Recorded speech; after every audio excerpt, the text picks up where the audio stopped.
지난달 22일 우크라이나의 한 유치원 건물이 폭격을 맞았습니다. 구조대원들은 어린아이를 안고 황급히 빠져나옵니다. Думав, там вони піджарились. Піджарились? Так, на вогні. Там була пожежа? Так. Честно, раскидала МЧСников и добежала. Вы же знаете, мама прыгнет и вытянет с огня. 러시아의 대규모 미사일과 드론 공습이 도네츠크, 키이우 등 우크라이나 전역에서 계속되면서 대규모 인명피해가 발생했습니다. Погибшая моя мама и моя бабушка остались в квартире. То все ерунда, то все настроїш. А от хлопці молоді на фронті. Жалко. 우크라이나의 영토 양보까지 종용하던 트럼프 대통령, 입장을 확연히 바꿨습니다. We canceled the meeting with President Putin. It didn't feel right to me. It didn't feel like we were going to get to the place we have to get, so I canceled it. 트럼프 대통령은 현재 전선에서 협상을 시작하자는 입장이지만 러시아는 돈바스 전체를 협상 조건으로 요구하고 있습니다. 또 트럼프 대통령은 러시아 최대 석유 기업 두 곳을 제재 대상으로 지정, 압박 수위를 높이고 있습니다. Но ни одна уважающая себя страна и ни один уважающий себя народ никогда ничего не решает под давлением. 러시아는 정상회담 보류 발언 몇 시간 만에 핵전력 통제 훈련을 실시해 야르스 대륙간 탄도미사일 등을 시험 발사했습니다. 또 푸틴 대통령은 전투사령부를 찾아 신형 핵추진 미사일 실험 성공을 극찬했습니다. 부레베스트니크 미사일은 약 14,000km를 비행한 것으로 전해졌습니다. The system is intended to defeat a missile defense. And so the idea is because it can fly for basically an unlimited range, then it can fly around defenses. 유럽 26개국이 참여하는 의지의 연합 정상들은 트럼프의 대러 제재를 반기며 우크라이나 지원 방안을 논의했습니다. They should stop where they are now. We are determined to act now, to dial up the pressure on Putin and finally bring him to the negotiating table. Peace is born from pressure on the aggressor, and that is what we must continue to do. 독일은 약 900억 달러의 군사 예산을 편성하며 재무장을 가속화하고 있습니다. 함부르크 중심부에선 드론 방어 훈련을 비롯한 대규모 군사 훈련이 실시됐습니다. 징병제 도입에 대한 논의가 활발한 가운데 군인 지원 홍보물이 피자나 케밥, 팝콘 포장에까지 등장하는 등 군입대 홍보 열기가 뜨겁습니다. 과거 소련의 지배를 받았던 역사가 있는 폴란드 국민들은 러시아의 침공 우려가 커지자 자발적 군사훈련에 자원하고 있습니다. 러시아 국경에서 6km 떨어진 폴란드 북부, 아그니에스카 씨가 참호를 파고 있습니다. 행정 업무를 하던 그녀는 러시아 침공에 대비해서 가족을 지키기 위해 군사훈련에 자원했다고 말합니다.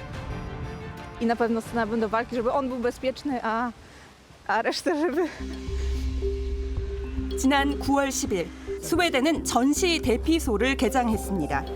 평소에는 주차장으로, 위기 시에는 대피소로 사용됩니다. Resist the blast, debris, airtight. Resist biogas or chemical gas.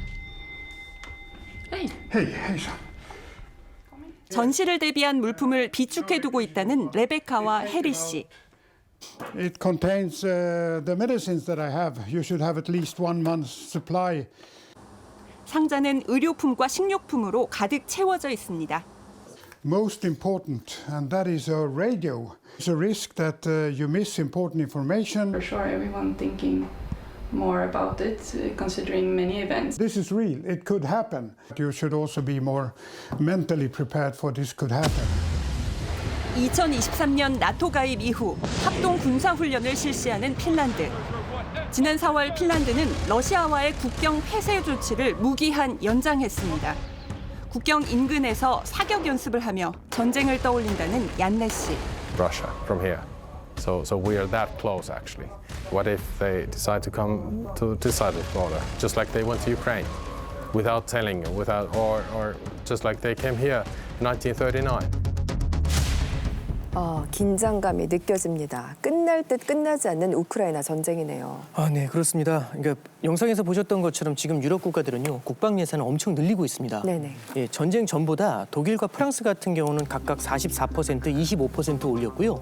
우크라이나하고 국경을 맞대고 있는 폴란드 같은 경우는 244%를 증액했습니다. 네. 그리고 이제 냉전 종식 이후로 대부분 이제 징병제가 폐지가 됐었거든요. 그게 다시 고개를 들고 있습니다. 네. 덴마크는요, 올해 7월부터 여성도 징집 대상에 포함이 됐고요. 크로아티아 같은 경우는 18년 만에 징병제가 부활을 했습니다. 네. 그래서 내년 1월부터 19세 남성 대상으로 시행이 되는데요. 그렇기 때문에 지금 SNS에서는요. 지금 당장 크로아티아를 떠나라. 그리고 무덤으로 갈 준비해라. 이제 이런 반응들이 나오고 있다고 합니다. 네, 그렇군요. 참 푸틴은 물러설 생각이 없는 겁니까? 네, 그러니까 며칠 전에 이제 푸틴이 핵카드에 이어서 핵 추진 수중 드론인 포세이돈이라는 것을 이제 실험에 성공했다고 밝혔습니다. 그게 뭔가요? 이게 이제 러시아가 갖고 있는 가장 강한 무기 이거가 이제 사르마트라는 핵탄두예요. 대륙간 탄도 미사일인데 이거에 맞먹는 위력이라고 알려져 있거든요. 네. 사르마트는 이제 뉴욕, 워싱턴 같은 미국 본토 타격이 가능하기 때문에 보통 서방에서는 이제 사탄2다 해서 악마의 무기라고 부릅니다. 이 포세이돈이라는 이 수중 드론도 바다 깊은 곳에서 빠르게 이동하기 때문에 레이저 탐지도 어렵고 또 폭발하게 되면 쓰나미를 일으킬 수 있어서 해안 지역을 초토화시킨다고 합니다. 사실이라면 정말 위협적이겠어요. 네, 그렇죠. 그래서 이제 트럼프도 그 다음 날 핵무기 시험 개시를 지시했다라는 글을 올렸고, 네. 이제 사실 이게 그동안 자제해온 핵실험이 이제 33년 만에 네. 다시 재개될 수도 있는 상황인 거죠. 이 소식을 듣고 좀 굉장히 섬뜩했던 것이 냉전 때로 다시 돌아가겠다는 이야기일까요, 혹시? 제가 생각엔 그런 것 같지는 않고요. 왜냐하면 네네. 트럼프가 러시아와 진짜 한번 붙겠다 이번에 그랬었으면 지난번에 아마 2차 제재까지 갔을 거고요. 그리고 네. 우크라이나에게는 토마호크와 같은 공격용 이 무기를 바로 지원했을 거예요. 그런데 안 그랬잖아요. 그렇죠. 저는 이게 이 중국에 보내는 메시지일 수도 있다고 좀 생각해 보는데요. 왜냐하면 글을 올린 시점이 에이펙에서 시진핑 만나기 바로 1시간 전이었어요. 최근 중국이 신장 위구르 지역에서 핵실험을 재개한다, 재건하고 있다, 이제 이런 보도가 나왔고요. 이 중국이 그동안 비교적 제한적인 핵전력을 유지해온 기조에서 벗어나서요. 최근에는 강력한 핵무기 증강 기조로 바뀌었어요. 그리고 트럼프는 이 미중 협상에서 관세와 같은 경제 이슈뿐만 아니라 사실 이제 핵 통제와 같은 안보 이슈까지 포함해서 빅딜을 좀 끌어내고 싶다, 이제 이런 생각을 하고 있는 것 같아요. 알겠습니다. 부디 경고성 그 이상이 아닌 메시지이길 바라는 마음입니다.